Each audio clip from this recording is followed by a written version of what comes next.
નમસ્કાર. શિક્ષાર્થ પ્લેટફોર્મ પર આપ સૌનું હાર્દિક સ્વાગત છે. Thank you IIT and Shiksharth entire team to giving us this opportunity. હું doctor Rita Patel, assistant professor at AG teachers college, Ahmedabad. આપ સૌનું આજનો વિષય છે વાણિજ્ય અને સામાજિક વિજ્ઞાન શિક્ષણના ધ્યેયો અને હેતુઓ અને અધ્યયન નિષ્પત્તિમાં સ્વાગત કરું છું. વિશ્વ તરફ નજર નાખીએ તો દરેક વ્યક્તિ કોઈને કોઈ પ્રવૃત્તિ સાથે જોડાયેલો છે. વિશ્વ તરફ નજર નાખીએ તો દરેક વ્યક્તિ કોઈને કોઈ પ્રવૃત્તિ સાથે જોડાયેલો છે. માનવી દરેક સવારે ઉઠે છે ત્યારથી સાંજ સુધી કંઈ ને કંઈ પ્રવૃત્તિ કરતો રહે છે. મનુષ્ય જે પણ કાર્ય કરે છે, પછી એ નાની હોય કે મોટું હોય, આર્થિક પ્રવૃત્તિ હોય કે બિન આર્થિક પ્રવૃત્તિ હોય, તે દરેકની પાછળ ચોક્કસ હેતુ કે ધ્યેય રહેલો છે. તો બાળકોને આપવામાં આવતું શિક્ષણ શા માટે હેતુ વગરનું હોઈ શકે? અધ્યયન એ હેતુલક્ષી પ્રક્રિયા છે. શિક્ષણની પ્રક્રિયા ધ્યેયને આધારિત છે. શિક્ષણની પ્રક્રિયામાં હેતુઓને ખૂબ જ મહત્ત્વ આપવામાં આવ્યું છે. શિક્ષક વર્ગખંડમાં જાય છે તે પહેલાં તેને શા માટે તે જઈ રહ્યો છે, તેને વર્ગખંડમાં શું કરાવવાનું છે, કોના માટે તે જઈ રહ્યો છે, વાય, વેન, હાઉ અને વોટ, આ બધા જ જે ક્વેશ્ચન છે તેના મગજમાં હોવા જોઈએ. શિક્ષક વિદ્યાર્થીનો મિત્ર, માર્ગદર્શક અને પથદર્શક છે. શિક્ષક તરીકે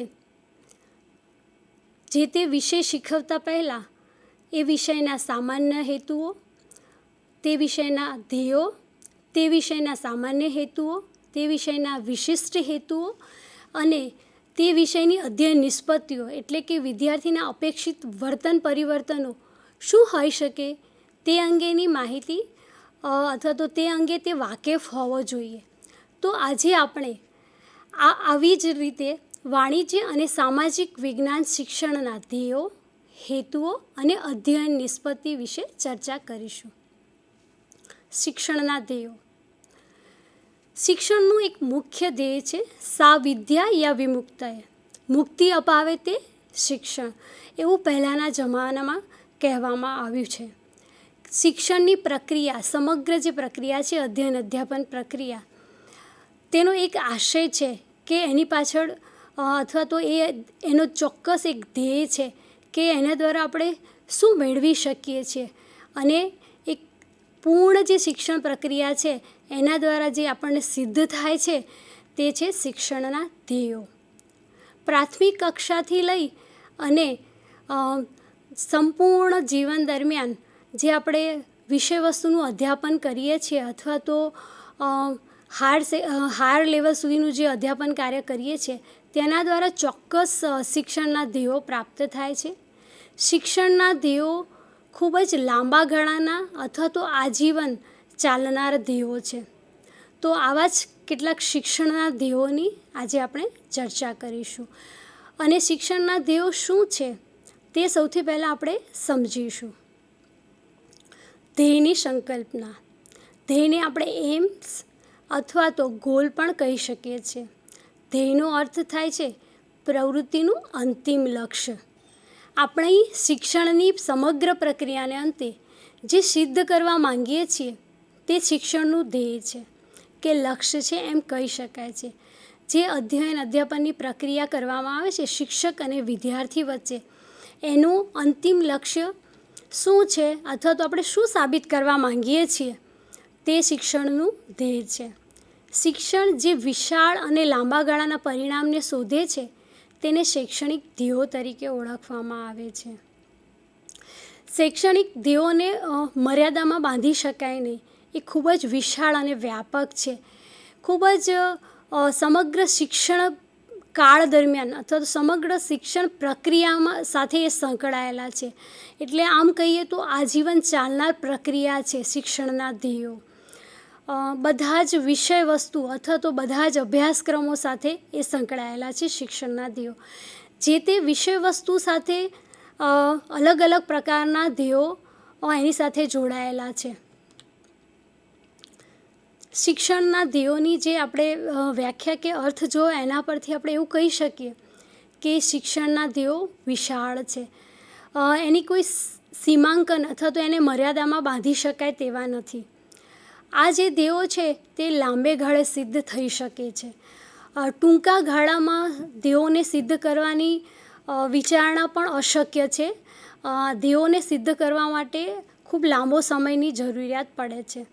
શિક્ષણના ધ્યેયોના આધારે શિક્ષણના સામાન્ય હેતુઓ અને શિક્ષણના વિશિષ્ટ હેતુઓ નક્કી કરવામાં આવે છે. એટલે શિક્ષણના જે સામાન્ય હેતુ અને વિશિષ્ટ હેતુઓનો બેઝ જે છે તે શિક્ષણના ધ્યેયો છે. શિક્ષણની સમગ્ર પ્રક્રિયા ઘડવામાં શિક્ષણના ધ્યેયો ખૂબ જ ઉપયોગી છે. ધ્યેયોની સિદ્ધિનું મૂલ્યાંકન મુશ્કેલ છે. શિક્ષણના જે ધ્યેય છે એનું આપણે ઇવેલ્યુશન કરવા જઈએ તો એ શક્ય જ નથી. એ ખૂબ જ અઘરું કામ છે અને મુશ્કેલ છે. શિક્ષણની સમગ્ર પ્રક્રિયાને દિશા આપવાનું કાર્ય ધ્યેય દ્વારા કરવામાં આવે છે. એ સમગ્ર દિશા સૂચનનું કામ ધ્યેય કરે છે. કઈ દિશામાં આપણે શિક્ષણ કાર્ય લઈ જવું છે એ ધ્યેય દ્વારા નક્કી થાય છે. શિક્ષણના ધ્યેયો ભવિષ્યલક્ષી નિપજનો દિશા નિર્દેશ કરે છે. ભવિષ્યમાં વિદ્યાર્થીઓ કેવા પ્રકારના અધ્યયન નિષ્પત્તિઓ વિદ્યાર્થીઓ આપશે અથવા તો વિદ્યાર્થી કેવું શિક્ષણ મેળવશે તે અંગેનો આછો પાતળો ખ્યાલ આપણને ધ્યેયો દ્વારા મળે છે. શિક્ષણના ધ્યેયો વિશાળ અને વ્યાપક હોવાથી સંપૂર્ણપણે સિદ્ધ કરી શકાય તેવું નથી. એ ટૂંકા સમયગાળામાં આપણે એને સિદ્ધ કરી શકતા નથી અને સમગ્ર જ્યારે ધ્યેયની જે પ્રક્રિયા જે છે તે લાંબી છે અને એ સંપૂર્ણપણે સિદ્ધ કરી શકાય જ નહીં. એ શક્ય જ નથી. એટલે એની અમુક કક્ષાઓ સુધી આપણે શિક્ષણના જે ધ્યેયો છે એને આપણે સિદ્ધ કરી શકીએ છીએ. તો શિક્ષણના ધ્યેયોની જે સંકલ્પના છે આપણે સ્પષ્ટ કરી. હવે આપણે સ્પેસિફિક જે વિષય છે વાણિજ્ય એના કેટલાક શિક્ષણના ધ્યેયોની વાત કરવામાં આવી છે. તો એ જે શિક્ષણના ધ્યેયો છે આપણે એની વાત કરીશું. વાણિજ્યનો અહીંયા કોમર્સના સંદર્ભે વાત કરવામાં આવી છે. વાણિજ્ય શિક્ષણ એટલે વાણિજ્ય સંચાલન નથી પરંતુ કોમર્સના બધા જ વિષયોને સાંકળવામાં આવ્યું છે. અને જે વાણિજ્ય શિક્ષણ છે એની અંદર કોમર્સના વિવિધ વિષયો જેવા કે નાવાના મૂળ તત્વો, વાણિજ્ય સંચાલન, અર્થશાસ્ત્ર અને આંકડાશાસ્ત્ર એ તમામના લગભગ કોમન ધ્યેયો છે અને એની આપણે અહીંયા ચર્ચા કરવા જઈ રહ્યા છીએ. સૌ પ્રથમ ધ્યેય છે જ્ઞાન પ્રાપ્તિનું ધ્યેય. જ્ઞાન પ્રાપ્તિના ધ્યેય દ્વારા આપણે વાણિજ્યના વિવિધ વિષયોમાં કેવી રીતે જ્ઞાન પ્રાપ્ત કરી શકીએ છીએ તે અંગે જાણવાનો એ મુખ્ય ધ્યેય રહેલો છે. વર્તમાન સમય 21મી સદીનો સમય છે અને એ માહિતીનો યુગ કહેવામાં આવે છે. જો વ્યક્તિ આ સમયમાં અપડેટ નહીં થાય માહિતી સાથે તો તે આઉટડેટેડ થઈ જશે. એટલે વાણિજ્યના ક્ષેત્રની જેટલી પણ અવનવી માહિતી છે, જેટલું પણ નવીનતમ જ્ઞાન છે, અદ્યતન જ્ઞાન છે, તે જ્ઞાનને સાર્થક કરવા માટે આ જુદા જુદા વિષયોનું અધ્યાપન આપણને મદદરૂપ બને છે અને એ વિષયોના અધ્યાપન દ્વારા જે જ્ઞાન પ્રાપ્તિનું ધ્યેય છે એ કંઈક અંશે આપણે સાર્થક કરી શકીએ છીએ. વિશ્વના ખૂણામાં રહેલી માહિતી અત્યારના સમયમાં આપણે ખૂબ જ સરળતાથી ઇન્ટરનેટના માધ્યમ દ્વારા એ સરળતાથી આપણે પ્રાપ્ત કરી શકીએ છીએ. અને કેવી રીતે પ્રાપ્ત કરવી, કયા માધ્યમો દ્વારા પ્રાપ્ત કરવી અને આ જે વિષયો જે છે વાણિજ્યના વિષયને લગતી જે અદ્યતન માહિતી છે આપણે કેવી રીતે પ્રાપ્ત કરી શકીએ છીએ. એક શિક્ષક તરીકે આપણી એ જવાબદારી છે. This is our whole responsibility to assist student. આપણે વિદ્યાર્થીને એવું આસિસ્ટ કરી શકીએ, કેવી રીતે એને નવું જ્ઞાન આપી શકીએ છીએ, વર્તમાન પ્રવાહોથી કેવી રીતે એને વાકેફ કરી શકીએ છીએ. શિક્ષક તરીકે એ આપણી જવાબદારી છે. તો આ વિવિધ વાણિજ્યના વિષયો દ્વારા જ્ઞાન પ્રાપ્તિનું ધ્યેય આપણે હાંસિલ કરી શકીએ છીએ. બીજું જે ધ્યેય છે તે ઉપયોગિતાનું ધ્યેય છે. વાણિજ્ય શિક્ષણના વિવિધ વિષયો જે છે તે આપણા ખૂબ જ આપણને ઉપયોગી થઈ પડે તેવા છે. અને એનું જે જ્ઞાન છે એ 3 અલગ અલગ ક્ષેત્રમાં આપણને ઉપયોગી થઈ પડે તેવું છે. એક તો રોજિંદા જીવનમાં, પછી વિવિધ વ્યવસાયોમાં અને ઉચ્ચ અભ્યાસ માટે એ અગત્યની ભૂમિકા ભજવે છે. રોજિંદા જીવનની વાત કરીએ તો આપણું જે રોજિંદું જીવન છે એમાં આપણે ઘણા બધા પ્રકારના વ્યવહારો કરતા હોઈએ છીએ. ઘર ખર્ચની વાત કરીએ કે ગૃહિણીના બજેટની વાત કરીએ કે વીમાને લગતી વાત કરીએ કે આંકડાશાસ્ત્ર કોઈ આંકડાઓની ગણતરીની વાત કરીએ છીએ. આપણા રૂટીન જે વ્યવહાર છે, આપણા રોજિંદો જે વ્યવહાર છે એમાં આપણને નામાના મૂળ તત્વનું, વાણિજ્યનું અને આંકડાશાસ્ત્રનું જ્ઞાન ખૂબ જ ઉપયોગી થઈ પડે છે અને આપણે આપણા રોજિંદા જીવનમાં પણ એનો ક્યાંક ને ક્યાંક ઉપયોગ કરી શકીએ છીએ. વિવિધ વ્યવસાયોમાં ઘણા બધા એવા વ્યવસાયો છે જેમ કે એકાંકી પેઢી, ભાગીદારી પેઢી, કંપની, જાહેર સંસ્થાના ઘણા બધા એવા વ્યવસાયો છે.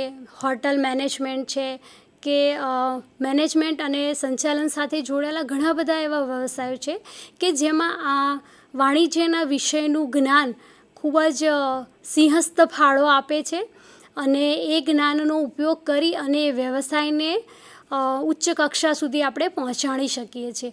તો વિવિધ જે વ્યવસાયો છે, આપણે ઘણા બધા વ્યક્તિઓ એ વ્યવસાયો સાથે જોડાયેલા છે. તો એ વ્યવસાયોમાં સારું પરફોર્મન્સ કેવી રીતે આપી શકાય તે આપણે ઉપયોગિતાના ધ્યેય દ્વારા અથવા તો એક શિક્ષક તરીકે આ વિવિધ જે વાણિજ્યના વિષયો છે તેના દ્વારા આપણે વિદ્યાર્થીને શીખવી શકીએ છીએ. ઉચ્ચ અભ્યાસ માટે વાણિજ્યના વિવિધ વિષયોનું જ્ઞાન આપણને ઉચ્ચ અભ્યાસ એટલે કે હાયર સેકન્ડરી કમ્પ્લીટ કર્યા પછી આપણે વિવિધ અભ્યાસક્રમમાં જોડાઈ શકીએ છીએ, જેમ કે BCom, MCom, BBA, BCA અને ત્યારબાદ ઘણા એવા ઉચ્ચ અભ્યાસક્રમો છે કે CA, CS, ICA એટલે એવા ઘણા બધા એવા ઉચ્ચ અભ્યાસક્રમોમાં જોડાવા માટે આ વાણિજ્યનું જે શિક્ષણ છે એના વિવિધ વિષયોનું જે જ્ઞાન છે ખૂબ જ ઉપયોગી થઈ પડે તેવું છે. એટલે આ ઉપયોગિતાનું જે ધ્યેય છે એ શિક્ષક તરીકે આપણે વિદ્યાર્થીઓને કેવી રીતે આપણા રૂટીન વ્યવહારમાં એમના વ્યવસાય જે ભવિષ્યમાં જે વ્યવસાય પસંદ કરવાનો છે તેમાં અને ઉચ્ચ અભ્યાસ કરવામાં તે પોતે ઉપયોગ કરી શકે તેમ છે. ત્રીજું ધ્યેય છે તે માનસ ઘડતરનું ધ્યેય. આપણે બધા એક મનુષ્ય છીએ અને મનુષ્ય વચ્ચેના જે સંબંધો છે અથવા તો મનુષ્યનું જે માનસ છે એનું ઘડતર કેવી રીતે કરી શકાય છે એ આ વિષયના શિક્ષણ દ્વારા આપણે નક્કી કરી શકીએ છીએ. એક વ્યક્તિ બીજા વ્યક્તિ સાથે કેવી રીતે રહી શકે છે, એની સાથે કેવા વર્તનો કરી શકે છે, હળીમળીને રહી શકે છે, એકતાથી, પ્રેમભાવથી, સહકારથી અથવા તો વૈશ્વિક એ માનવ કેવી રીતે બની શકે છે, સારો એક ઉત્તમ રાષ્ટ્રીય માનવ અથવા તો રાષ્ટ્રીય નાગરિક કેવી રીતે બની શકે છે.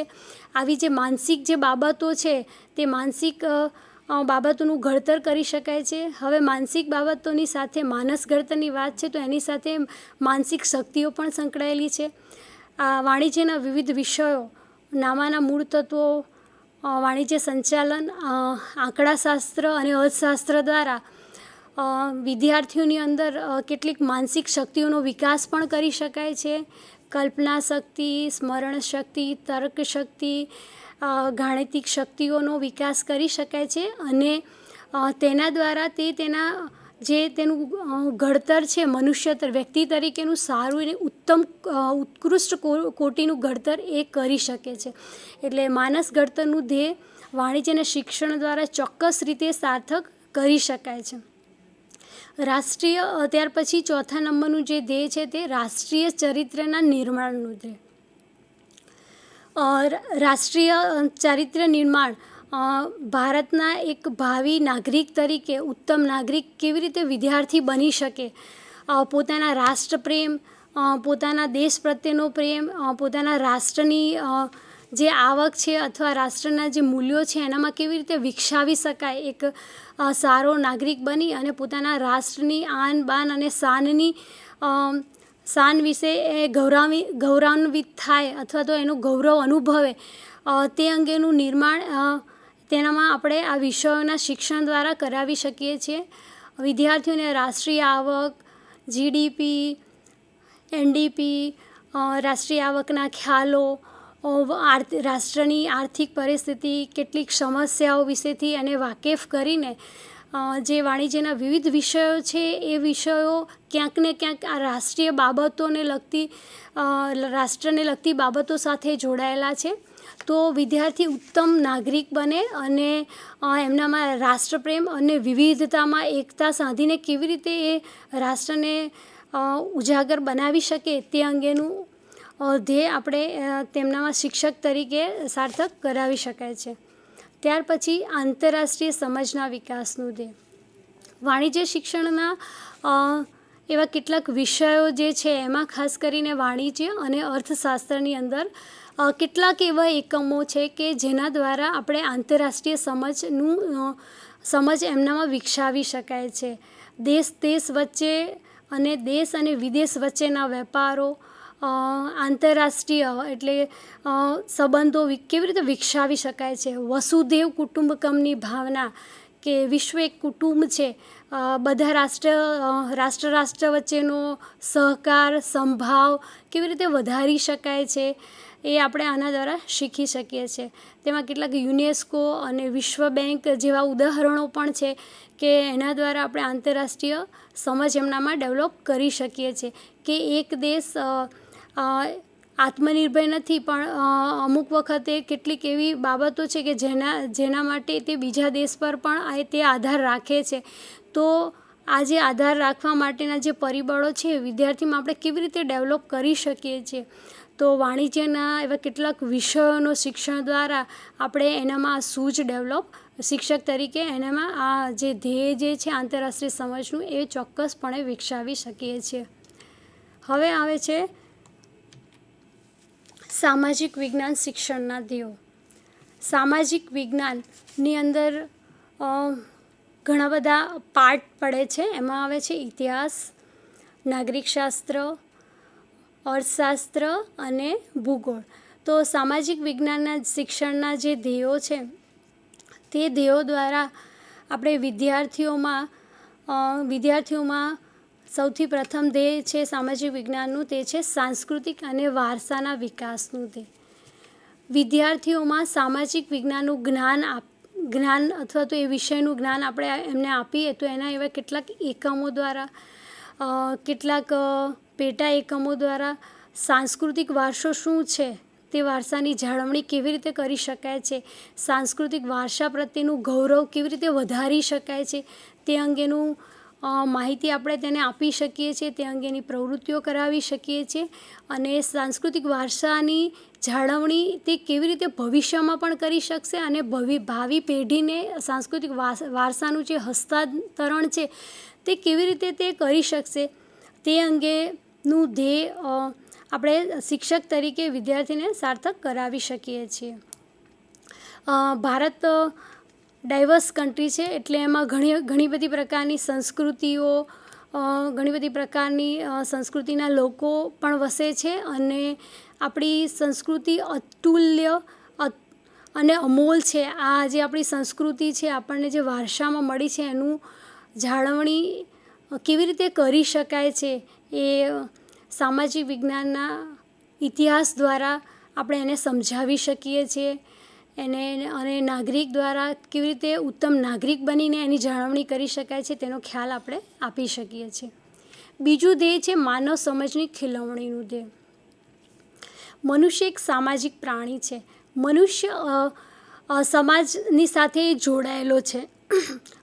તો માનવી વચ્ચેનો સંબંધ અને સમાજ સાથે એ સુમેળ અથવા તો સામંજસ્ય કેવી રીતે સાધી શકે છે તે અંગેની બાબત એક ઉત્તમ સામાજિક માનવની જે સમજ છે એ કેળવવાનો અહીંયા પ્રયાસ કરવામાં આવ્યો છે.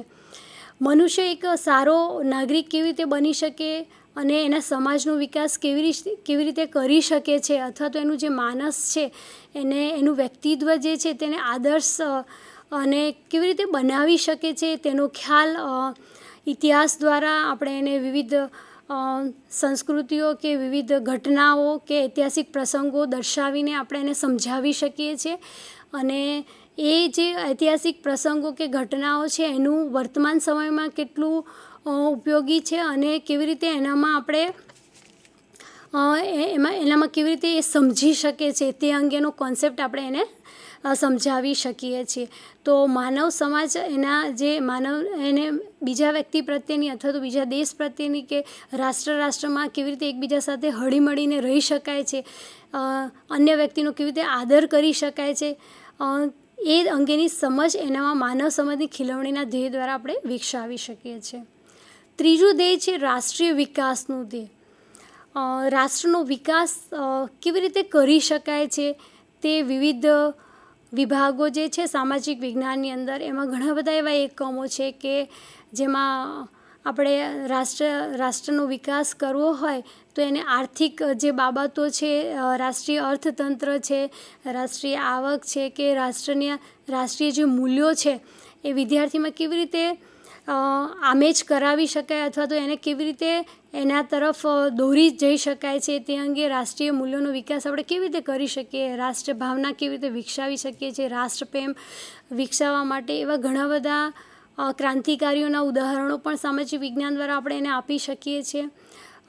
એવા વિડીયો ક્લિપિંગ્સ પણ બતાવી શકીએ છીએ અને જેના દ્વારા આપણે રાષ્ટ્રનો વિકાસ વિદ્યાર્થી કેવી રીતે કરી શકે ભવિષ્યમાં પણ એક ઉત્તમ નાગરિક બનીને એ ધ્યેય આપણે તેને આ ધ્યેય દ્વારા એને ચોક્કસપણે સાર્થક કરી શકીએ છીએ.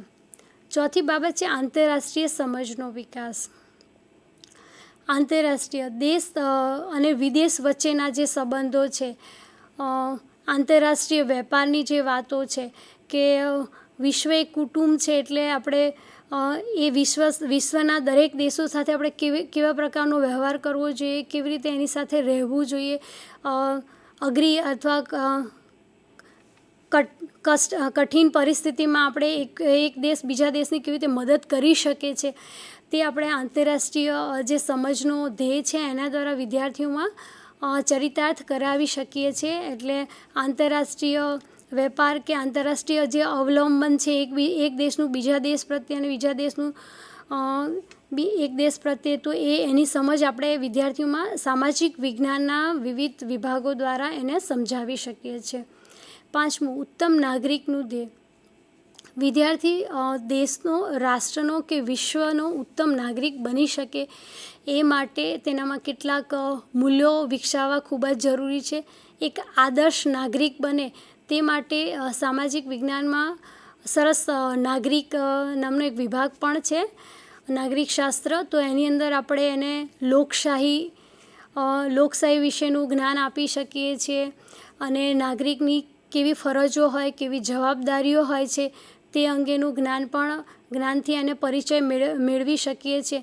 એક ઉત્તમ નાગરિક તરીકેની જવાબદારી શું છે, તો દેશની રાષ્ટ્રપ્રેમ એનામાં હોવો જોઈએ, દેશની જે સંસ્કૃતિ છે એની જાળવણી, દેશની સંસ્કૃતિનું ગૌરવ, પોતાના દેશ પ્રત્યેનું ગૌરવ અને એકબીજા સાથે બિનસાંપ્રદાયિકતાના જે ગુણો છે એ પણ એમનામાં આવવો જોઈએ. એક વ્યક્તિ બીજા વ્યક્તિ સાથે કેવી રીતે રહી શકે છે, કોઈપણ જાતના જ્ઞાતિ, જાતિ, ભાતિના ભેદભાવ વગર તે દેશની અંદર શાંતિથી રહે તે પ્રકારના નાગરિકના જે ઉત્કૃષ્ટ નાગરિક બની શકે તે અંગેના મૂલ્યો અને લક્ષણો અથવા તો જવાબદારી અંગેથી તેને અવગત કરાવી શકાય છે વિદ્યાર્થીને.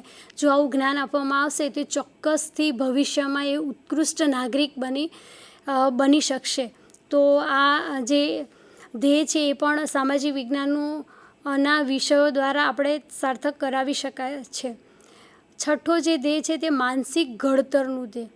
વિદ્યાર્થીની ઘણી બધી માનસિક શક્તિઓ રહેલી છે તેની અંદર, તો એ માનસિક શક્તિઓને વિવિધ જે વિભાગો છે, ઇતિહાસ, નાગરિક શાસ્ત્ર, અર્થશાસ્ત્ર અને ભૂગોળ દ્વારા તેની અંદર પડેલી સર્જનાત્મકતા છે, તેની બુદ્ધિશક્તિ છે, સ્મરણ શક્તિ છે ને આપણે બહાર લાવી શકીએ છીએ અને એને કાર્યકારણનો જે સંબંધ છે એ શોધવાનું અથવા તો સમસ્યા ઉકેલ કરવાનું પણ સમસ્યા ઉકેલી શકે એ, અને કેવી પ્રકારની સમસ્યા છે કે તેને કેવી રીતે ઉકેલી શકે છે, આવી ઘણા બધી પ્રકારની કલ્પના શક્તિ છે, અવલોકન શક્તિ છે, એનો વિકાસ આપણે આ વિષયના શિક્ષણ દ્વારા વિદ્યાર્થીઓમાં કરાવી શકીએ છીએ. ત્યાર પછી છે 7મું, સામાજિક ચરિત્રના નિર્માણનું ધ્યેય. મનુષ્ય સામાજિક પ્રાણી છે, સમાજમાં એને રહેવાનું છે, સમાજના વ્યક્તિઓ સાથે કેવી રીતે સામંજસ્ય સાધી શકે તે ખૂબ જ અનિવાર્ય પાસું છે. એટલે કોઈ પણ જાતિ પાતિ ધર્મ કે એના ભેદભાવ વગર બધા જ એક સાથે રહે અને બધા જ આ દેશના નાગરિકો છે સામાજિક ભેદભાવ વગર અને એક ઉત્તમ સામાજિક વ્યક્તિ બને અને સમાજ પ્રત્યે તેને કેવા પ્રકારની જવાબદારીઓ અદા કરવાની છે અને કેવા પ્રકારના કાર્યો એ સામાજિક કક્ષાએ કરી શકે છે તે પ્રકારનું જ્ઞાન આ વિષયના અધ્યાપન દ્વારા અથવા તો આપણે શિક્ષક તરીકે તેને એવી સામાજિક પ્રવૃત્તિઓ કરાવીને સમાજના હિતને લગતી કેટલીક પ્રવૃત્તિઓ કરાવીને એનામાં જાગૃતિ લાવી શકીએ છીએ અને સામાજિક ચરિત્રનું નિર્માણ કરાવી શકાય છે. અને 8મું જે ધ્યેય છે તે વ્યવહારિક ઉપયોગિતાનું ધ્યેય. સામાજિક વિજ્ઞાનનું જે શિક્ષણ છે અને એનામાં આવતા કેટલાક પેટા વિભાગો જે છે તે રોજિંદા વ્યવહારમાં પણ એક વિદ્યાર્થીને ખૂબ જ ઉપયોગી નીવડે છે. ઐતિહાસિક ઘટનાઓ, ઇતિહાસમાં આવતી કેટલીક ઐતિહાસિક ઘટનાઓનું મહત્ત્વ વર્તમાન સમયમાં શું છે અથવા તો વર્તમાન સમયની કેટલીક સમસ્યાઓ છે, એ સમસ્યાનો સામનો વિદ્યાર્થી કેવી રીતે કરી શકે છે, આંતરરાષ્ટ્રીય સમજ કેવી રીતે તે વિકસાવી શકે છે, રાષ્ટ્રનો ઉત્તમ નાગરિક તે કેવી રીતે બની શકે છે, મનુષ્ય વચ્ચેનો જે સંબંધ છે અથવા તો જે માનસિક જે એની શક્તિ છે એ કેવી રીતે વિકસાવી શકે છે અને પોતાના જીવન વ્યવહારમાં તેનો કેવી રીતે ઉપયોગ કરી શકે છે, જે સમસ્યા આવે છે એનો સામનો તે કેવી રીતે કરી શકે છે પોતાના જીવનમાં. તો એ વ્યવહારિક ઉપયોગિતા રોજિંદા જીવનમાં પણ ઘણા બધા એવા પેટા વિભાગો છે જેમ કે ભૌગોલિક પરિસ્થિતિ. તો આપણે ભૂગોળનો અધ્યયન કરીએ તો આપણને ખ્યાલ આવે કે આબોહવા કે પ્રદેશ પ્રમાણે અલગ અલગ વ્યક્તિઓ કેવા પ્રકારના વ્યવસાયો કરે છે, કેવી રીતે તે પોતાનું જીવન ધોરણ જીવે છે, એમની જીવનશૈલી કેવી છે, અથવા તો આપણે કેવી રીતે એને ભૌગોલિક પરિસ્થિતિ પ્રમાણે આપણે પોતાનું જીવન જીવી શકીએ છીએ અથવા તો પોતાના રોજિંદા વ્યવહારની કેટલીક બાબતો કે આપણે ઉત્તમ નાગરિક કેવી રીતે બની શકીએ છીએ, ચૂંટણીને લગતી જે બાબતો છે કે લોકસભાની ચૂંટણી અને વિધાનસભાની જે ચૂંટણી આવે છે તો એનું કાર્ય કેવી રીતે એક નાગરિક તરીકે એ ત્યાંથી કરી શકે છે તે અંગેનો ખ્યાલ તેને મળે છે. દેશની અર્થતંત્ર જે છે એમાં કેવા પ્રકારની સમસ્યા આવી રહી છે અથવા તો રાષ્ટ્રની સ્થિતિ શું છે એ પણ તે એ પોતાના રૂટીન લાઈફમાં એ સમજી શકે છે. તો આ પ્રકારના સામાજિક વિજ્ઞાન શિક્ષણના પણ ધ્યેયોની વાત અત્રે મૂકવામાં આવી છે અને ખરેખર એક શિક્ષક તરીકે આ ધ્યેયો આપણે વિદ્યાર્થીઓને આ ધ્યેયોનું સારું જ્ઞાન આપીએ તો એ ચોક્કસથી ચરિતાર્થ આ વિષયના માધ્યમથી એ કરી શકે છે. ત્યાર પછીનો આપણો ટૉપિક છે શિક્ષણના હેતુઓ. શિક્ષણના હેતુઓ એ વિદ્યાર્થીને એક બ્લુપ્રિન્ટ જેવા છે કે જે આપણે શીખવવા જઈએ છીએ એના પહેલાં પૂર્વ નિશ્ચિત કરવામાં આવે છે. હેતુ વગરનું જીવન એ શુકાન વગરના નાવ જેવું છે. એટલે જ્યારે પણ એક શિક્ષક તરીકે આપણે વર્ગખંડમાં જઈએ છીએ ત્યારે જે પણ વિષય આપણે ભણાવવાનો છે એ વિષય વસ્તુના સંદર્ભમાં, એ વિષયના સંદર્ભમાં ચોક્કસ હેતુઓ ધ્યાનમાં રાખવા એ એક શિક્ષક પક્ષે ખૂબ જ અનિવાર્ય છે. હેતુ એ પૂર્વ નિર્ધારિત એક આયોજનનો ભાગ છે. હેતુ વગર અધ્યાપનની પ્રક્રિયા હેતુલક્ષી છે, એટલે હેતુનું ખૂબ જ શિક્ષણની પ્રક્રિયામાં મહત્ત્વ છે.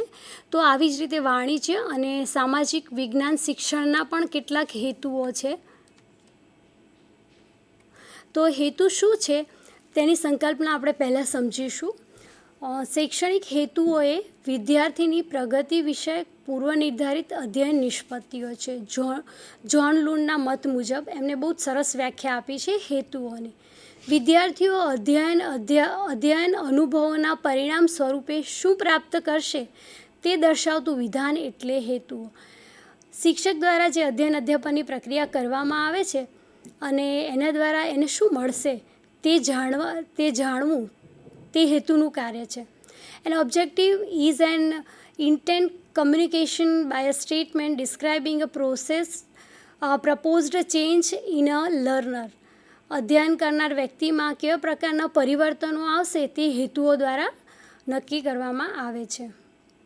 હવે હેતુઓના સામાન્ય રીતે બે પ્રકાર પડે છે: સામાન્ય હેતુઓ અને વિશિષ્ટ હેતુઓ.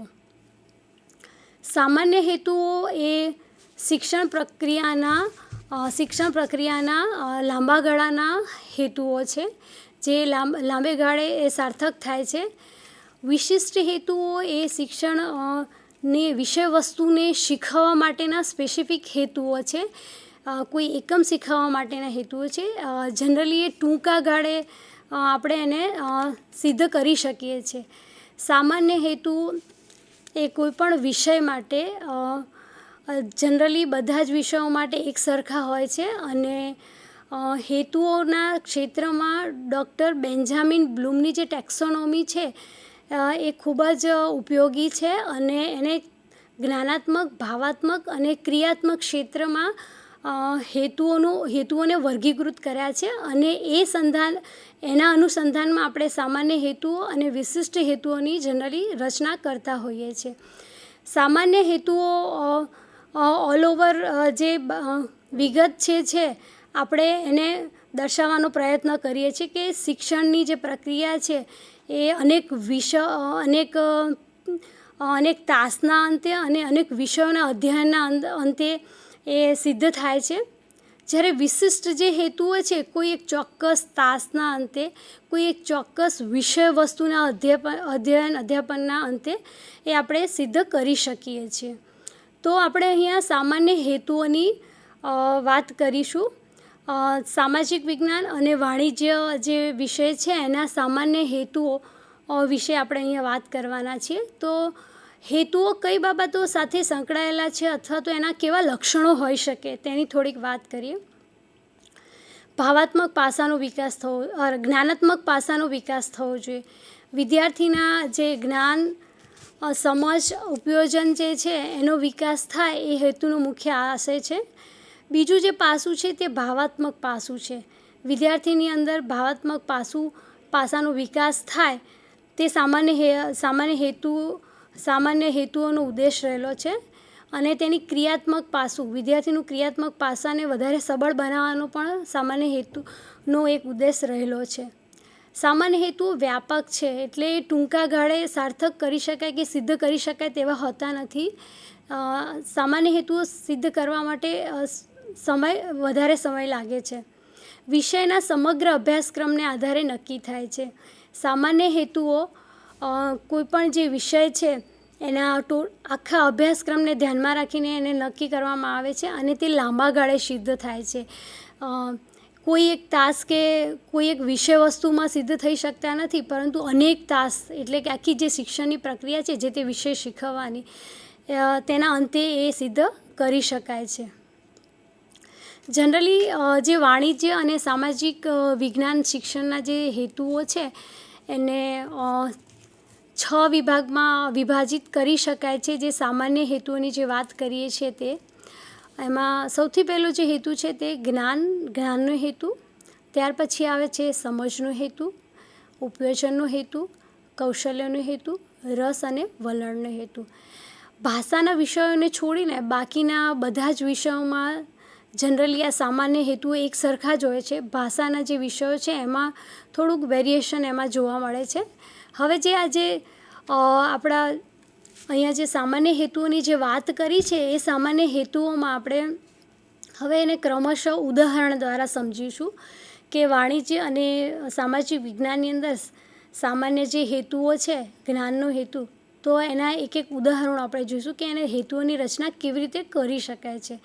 જનરલી આ વિષયની અંદર આપણે વિદ્યાર્થીઓની જ્ઞાન, સમજ અને ઉપયોજન અને કૌશલ્ય, રસ અને વલણ ચકાસવા માટે આ હેતુઓની રચના કરતા હોઈએ છીએ.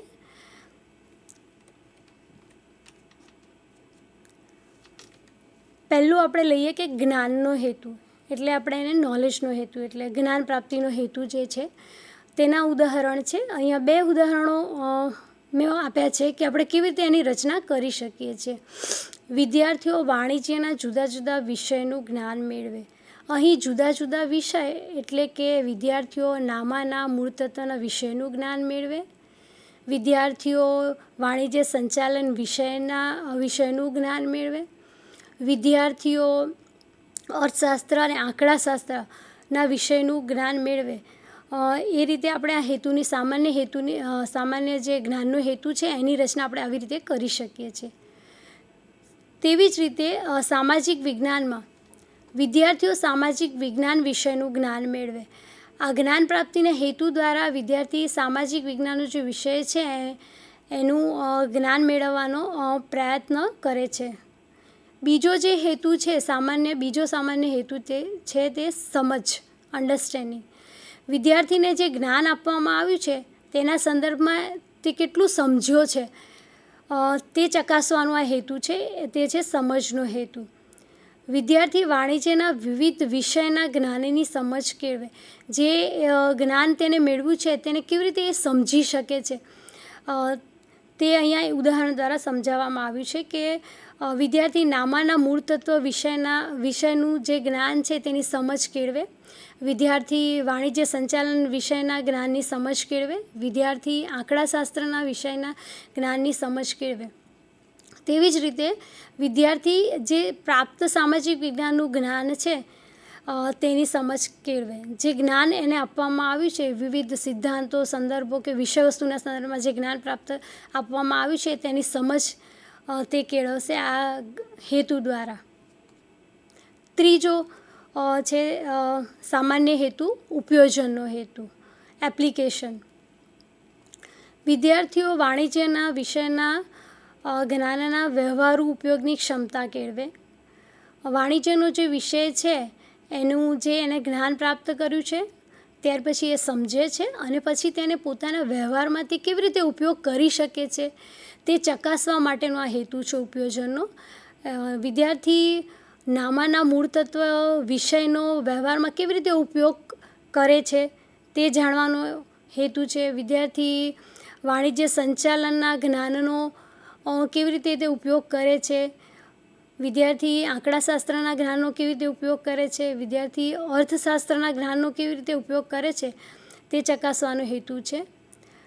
તેવી જ રીતે સામાજિક વિજ્ઞાનની અંદર વિદ્યાર્થીઓ પ્રાપ્ત સામાજિક વિજ્ઞાન જ્ઞાનનો ઉપયોગ કરે. વિદ્યાર્થી જે જ્ઞાન મેળવ્યું છે એની સમજ કેળવી છે તેને પોતાના જીવનમાં એટલે કે રોજિંદા જીવનમાં કેવી રીતે ઉપયોગ કરી શકે છે તે સામાજિક વિજ્ઞાનના જ્ઞાનનો ઉપયોગ કરશે. ત્યાર પછી આવે છે કૌશલ્ય. વિદ્યાર્થી જે જ્ઞાન મેળવ્યું તે સમજ્યો અને તેનો ઉપયોગ કર્યા પછી તે કેવા પ્રકારના કૌશલ્યો હસ્તગત કરી શકે છે અથવા તો કેવા પ્રકારના કૌશલ્યો તે શીખી શકે છે, કેવું કાર્ય તે કરી શકે છે, પરફોર્મન્સ કરી શકે છે તે ચકાસવા માટેનો આ હેતુ છે કૌશલ્યનો હેતુ. વાણિજ્યમાં આપણે કહેવું હોય તો એવું કહી શકીએ કે વિદ્યાર્થીઓ વાણિજ્યના જુદા જુદા વિષયના સંદર્ભે ઉપયોગી કૌશલ્ય કેળવે. નામાના મૂળ તત્વ વિષયમાં મારે કહેવું હોય તો હું એવું કહી શકું કે નામાના મૂળ તત્વના વિવિધ નમૂનાઓ દોરવાનું કૌશલ્ય કેળવે. નામાના મૂળ તત્વ વિષયમાં આવતા વિવિધ ખાતાઓ દોરવાનું તે કૌશલ્ય કેળવે. તેવી જ રીતે આંકડાશાસ્ત્રની અંદર વિવિધ ગાણિતિક અથવા તો ગણતરીઓ કરવાનું કૌશલ્ય કેળવે. સામાજિક વિજ્ઞાનમાં મારે કહેવું હોય તો વિદ્યાર્થીઓ સામાજિક વિજ્ઞાનના અભ્યાસ સાથે સંબંધિત ઉપયોગી કૌશલ્ય વિકસાવે. એટલે સામાજિક વિજ્ઞાનની અંદર દાખલા તરીકે નકશા પૂર્તિનું કૌશલ્ય વિદ્યાર્થી કેળવે. કોઠાઓ બનાવવાનું અથવા તો સમયરેખા તૈયાર કરવાનું કૌશલ્ય તે કેવી રીતે કેળવી શકે છે અથવા તો તેનું જ્ઞાન ચકાસવા માટેનો આ હેતુ છે. રસ. વિદ્યાર્થી જે તે વિષય જે અધ્યયન કરી રહ્યો છે તેના વિશે તે કેવો રસ દાખવે છે અથવા તો રસ તે લેતો થાય તે ચકાસવા માટે રસનો હેતુ છે. વિદ્યાર્થી નામાના મૂળ તત્વના અભ્યાસમાં રસ લેતો થાય વિદ્યાર્થી વાણિજ્ય સંચાલન વિષયના અભ્યાસમાં રસ લેતો થાય, વિદ્યાર્થી આંકડાશાસ્ત્રના વિષયમાં રસ લેતો થાય, વિદ્યાર્થી સામાજિક વિજ્ઞાન વિષયના અભ્યાસમાં રસ લેતો થાય, તે આ સામાન્ય હેતુનો ઉદ્દેશ છે. ત્યાર પછી આવે છે વલણ. વલણ માટે વિદ્યાર્થીઓ વાણિજ્યના વિવિધ વિષયના અધ્યયન પ્રત્યે હકારાત્મક વલણ વિકસાવે. જે પણ વાણિજ્યના વિષયો જે છે એમાં નામાના મૂળ તત્વોનું વિશેથી હકારાત્મક વલણ વિકસાવે, આંકડાશાસ્ત્રના વિષય પ્રત્યેનું હકારાત્મક, વાણિજ્ય સંચાલન વિષયનું હકારાત્મક વલણ તે દર્શાવે છે. તે આ હેતુ દ્વારા સિદ્ધ કરી શકાય છે. ત્યાર પછી આવે છે વિદ્યાર્થીઓ સામાજિક વિજ્ઞાન વિષયના અધ્યયન પ્રત્યે હકારાત્મક વલણ દર્શાવે. આ હેતુનો મુખ્ય આશય છે વિદ્યાર્થી પોઝિટિવ હકારાત્મક વલણ તેમનું વિકસે તે મુખ્ય આશય છે સામાન્ય હેતુનો. તો આ રીતે આપણે વાણિજ્ય અને જે સામાજિક વિજ્ઞાન વિષય છે એના સામાન્ય હેતુઓની રચના આપણે કેવી રીતે કરી શકીએ તેના ઉદાહરણો અથવા તો જે નમૂના છે હેતુઓ કેવી રીતે આપણે એની રચના કરી શકીએ છીએ. મુખ્ય હેતુઓ તો આપણે જાણ્યા કે જ્ઞાન સમજ ઉપયોજનના જે હેતુઓ છે એ છે, પણ એમાં આપણે કેવી રીતે એની રચના કરી શકીએ છીએ હેતુની એ અહીંયા સ્પષ્ટતા કરેલી છે. ત્યાર પછીનું આપણું જે ટૉપિક જે છે ત્રીજો જે પાર્ટ છે આપણો તે છે અધ્યયન નિષ્પત્તિ. એને આપણે લર્નિંગ આઉટકમ્સ પણ કહીએ છીએ. નેશનલ એજ્યુકેશન પોલિસી 2020 જે હમણાં થોડા સમય પહેલાં જ એ નેશનલ એજ્યુકેશન પોલિસી પ્રવર્તમાન બની છે. એ નેશનલ એજ્યુકેશન પોલિસીના સંદર્ભમાં વિદ્યાર્થીને શું શીખવવાનું છે તે નહીં, પણ વિદ્યાર્થી શું શીખશે અથવા વિદ્યાર્થી કેવું અધ્યાપન કાર્ય તેને કરાવવાનું છે અથવા તેના દ્વારા શું એને આવડશે, એના વર્તનમાં શું પરિવર્તન થશે તેના પર એને વધારે ભાર મૂક્યો છે. એટલે લર્નર સેન્ટ્રિક વિદ્યાર્થી કેન્દ્રીય અધ્યાપનની હિમાયત કરવામાં આવી છે જે નેશનલ એજ્યુકેશન પોલિસી 2020ની અંદર. આમ તો જે શિક્ષણના જે હેતુઓની વાત છે તે આપણી નેશનલ એજ્યુકેશન પોલિસી 1986થી લઈ અને નેશનલ કરિક્યુલમ ફ્રેમવર્ક 2000 અને ત્યાર પછી આપણે નેશનલ એજ્યુકેશન પોલિસીમાં પણ તેની વાત કરી છે. પરંતુ નેશનલ જે એજ્યુકેશન પોલિસી 2020 છે એમાં વિદ્યાર્થી કેન્દ્રિત શિક્ષણને વધારે ધ્યાન ફોકસ કરવાની વાત કરવામાં આવી છે. અને ખાસ કરીને આ પોલિસીની અંદર લર્નિંગ આઉટકમ્સ કે જે તે વિષય વસ્તુ આપણે શિક્ષક તરીકે વિદ્યાર્થીને શીખવવાનો છે તે વિષયનું લર્નિંગ આઉટકમ્સ શું, તેના દ્વારા વિદ્યાર્થી શું શીખી શકે. તો ઓબ્જેક્ટિવ બેઝડ આઉટકમ બેઝ એજ્યુકેશનની વાત અહીંયા કરવામાં આવી છે કે અધ્યયન નિષ્પત્તિ આધારિત જે અધ્યયનની વાત કરવામાં આવી છે તેનામાં પણ કેટલીક સંકલ્પનાઓ છે. PO એટલે કે પ્રોગ્રામ આઉટકમ્સ, CO મતલબ કોર્સ આઉટકમ અને એલોનો અર્થ થાય છે લર્નિંગ આઉટકમ્સ. પ્રોગ્રામ આઉટકમ્સ એટલે ધારો કે આપણે કોઈ BEdનો અભ્યાસક્રમ પસંદ કરીએ છીએ તો BEd એક પ્રોગ્રામ છે તો એના પણ અલગથી એની અધ્યયન નિષ્પત્તિઓ અલગ હોય છે, એના હેતુઓ અલગ હોય છે. તેવી રીતે BEdનો એક પાર્ટ એટલે કે આપણે BEdની અંદર અલગ અલગ વિષયો શીખીએ છીએ, અલગ અલગ કોર્સીસ જેને આપણે કોર્સીસ કહીએ છીએ. તો એ કોર્સીસ આઉટકમ્સ એટલે કોર્સને લગતી નિષ્પત્તિઓ પણ અલગ હોય છે અને આ જે બંને બાબતો છે તેને આપણે અધ્યયન નિષ્પત્તિઓ એટલે કે લર્નિંગ આઉટકમ્સની અંદર એનો સમાવેશ કરી શકીએ છીએ. અને જે આઉટકમ બેઝ જે એજ્યુકેશનની વાત કરી છે તેમાં મેઇન ફોકસ અધ્યયનની જે નિષ્પત્તિ છે તેના ઉપર કરવામાં આવે છે. વિદ્યાર્થી શું શીખે છે તેના ઉપર વધારે ભાર આપવામાં આવે છે અને ટોટલ જે સમગ્ર અધ્યાપનની પ્રક્રિયા છે તે વિદ્યાર્થી કેન્દ્રી બને તે પ્રકારના પ્રયાસો શિક્ષક તરીકે આપણે કરવાના છે. તેવી પ્રયુક્તિઓ, પદ્ધતિઓ અને અદ્યતન તકનિકીનો ઉપયોગ કરી અને વધુમાં વધુ વિદ્યાર્થી તેમાં ભાગ લેતા થાય એ પ્રકારના પ્રયાસો કરવાની હિમાયત કરવામાં આવી છે. વિદ્યાર્થીનું સતત સર્વગ્રાહી મૂલ્યાંકનની વાત પણ નવી એજ્યુકેશન પોલિસીની અંદર કરવામાં આવી છે. અને વિષય વસ્તુનું અધ્યયન કેવી રીતે અસરકારક બનાવી શકાય છે તેની પણ વાત કરવામાં આવી છે. અને આ તમામ બાબતો આપણી અધ્યયન નિષ્પત્તિ સાથે સંકળાયેલી છે. હવે અધ્યયન નિષ્પત્તિ શું છે તે આપણે જોઈશું. તો અધ્યયન નિષ્પત્તિ એટલે વર્ગ શિક્ષણ પ્રક્રિયાના અંતે વિદ્યાર્થી પક્ષે એવું શું નવું ઉમેરાયું છે કે જે અગાઉ ન હતું. આપણે જ્યારે વિદ્યાર્થીને અધ્યયન અધ્યાપનનું કાર્ય કરાવીએ છીએ તો વિદ્યાર્થી એ શીખવતા પહેલાં તેનું વર્તન કેવું હતું અને જ્યારે અધ્યયન અધ્યાપન કાર્ય કરાવ્યું એટલે કે શિક્ષણ કાર્ય કરાવ્યું પછી વિદ્યાર્થીનું વર્તન કેવું છે તે જાણવું, તેને આપણે અધ્યયન નિષ્પત્તિ કહીએ છીએ. અધ્યયન નિષ્પત્તિ જેટલી સ્પષ્ટ હશે તેટલું જ શિક્ષણ કાર્ય વધારે સુઆયોજિત બનશે. એટલે નિષ્પત્તિની જે વાતો કરીએ છીએ એ ચોક્કસ અને સ્પષ્ટ હશે તો જ આપણે જે દિશામાં અથવા તો જે હેતુ આપણને સાર્થક બનાવવા છે, નક્કી કર્યા છે તે હેતુને આપણે સાર્થક કરી શકીશું. વિદ્યાર્થીઓની વર્તન પરિવર્તન શિક્ષણ પ્રક્રિયાની નિપજ દર્શાવે છે. અધ્યયન નિષ્પત્તિ આપણને વિદ્યાર્થી કેવા પ્રકારનું તેનામાં વર્તનમાં પરિવર્તન લાવશે તે અધ્યયન નિષ્પત્તિ દ્વારા આપણે જાણી શકીએ છીએ. તો અધ્યયન નિષ્પત્તિ વર્તમાન પરિસ્થિતિના સંદર્ભમાં ખૂબ જ અનિવાર્ય છે અને એ પ્રમાણે આપણે અધ્યયન અધ્યાપનનું જે કાર્ય છે તેને આપણે ધ્યાનમાં લેવાનું હોય છે. અધ્યયન નિષ્પત્તિ શું છે?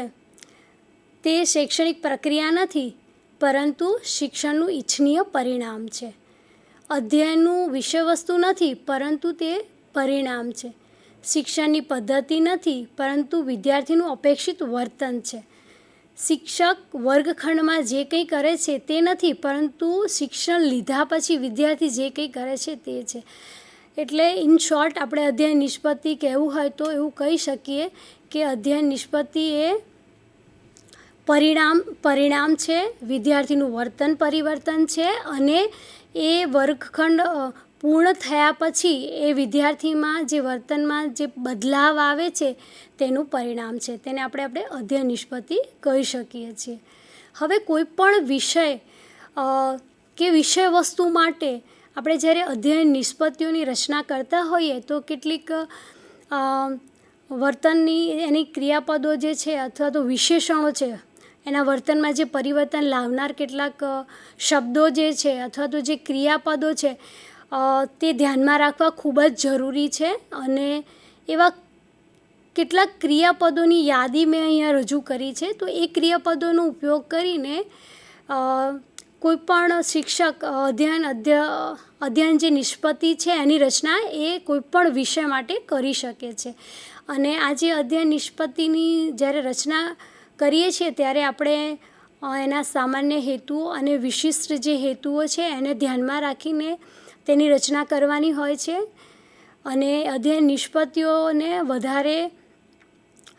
વધારે સારી રીતે તૈયાર કરવા માટે અથવા તો એને કેવી રીતે લેખિત સ્વરૂપમાં બનાવી શકાય છે તેના માટે અહીંયા આપેલા કેટલાક ક્રિયાપદો છે એનો ઉપયોગ કરી શકાય છે અને એના દ્વારા આપણે જાણી શકીએ છીએ કે વિદ્યાર્થીમાં કેવા પ્રકારના વર્તનમાં પરિવર્તનો આવ્યા છે.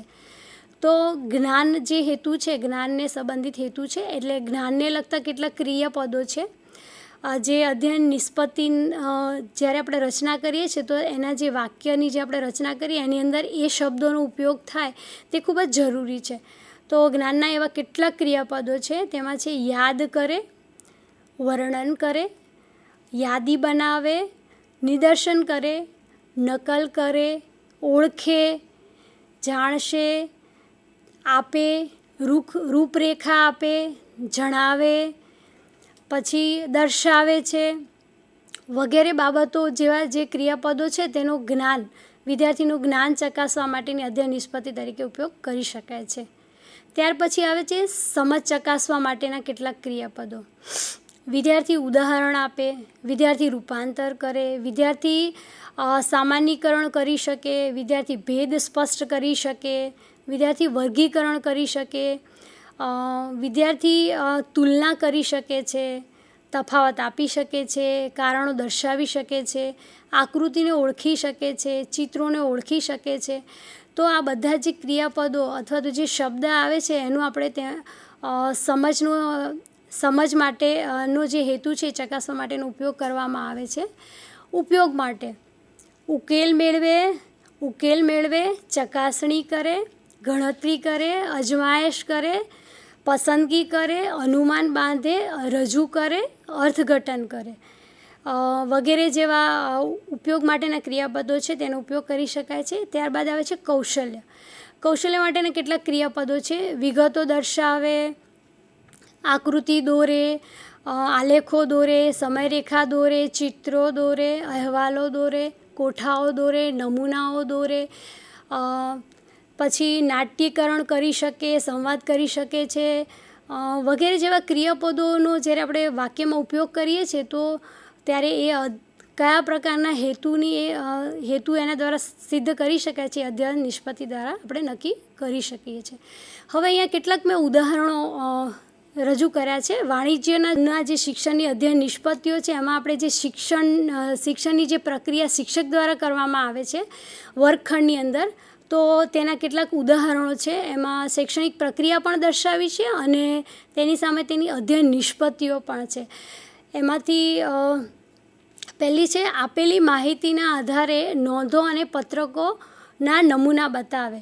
તો એ અધ્યયન નિષ્પત્તિ શું હોઈ શકે? તો સ્વતંત્ર રીતે નોંધો, ખાતાઓ અને પત્રકોના નમૂના એ તૈયાર કરી શકે છે. આવી જ રીતે બીજા બે ઉદાહરણો છે જે તમે જોઈ શકો છો અને એને સમજી શકો છો. વાણિજ્યના અલગ અલગ વિષય પ્રમાણે એ બનાવેલા છે. અર્થશાસ્ત્રને લગતા પણ છે અને સંચાલનને લગતા પણ છે. તેવી જ રીતે સામાજિક વિજ્ઞાનનો જે વિષય છે એની અધ્યયન નિષ્પત્તિઓ અને શૈક્ષણિક પ્રક્રિયાની પણ અહીંયા વાત કરી છે.